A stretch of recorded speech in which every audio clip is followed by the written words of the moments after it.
Hello everybody and welcome. In this video I'm going to answer the question: how do you know if your earbuds Philips are charging?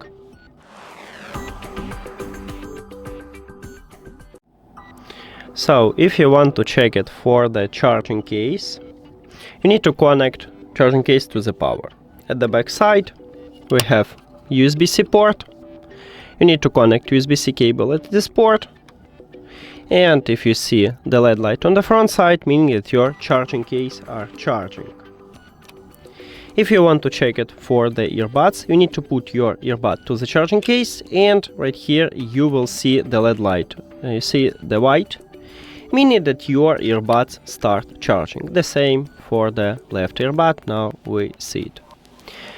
And that's it. These earbuds haven't application, so we cannot use the app to check it. Thank you for watching this video. If you found it helpful, please consider subscribing to channel and leave the like on the video. See you later!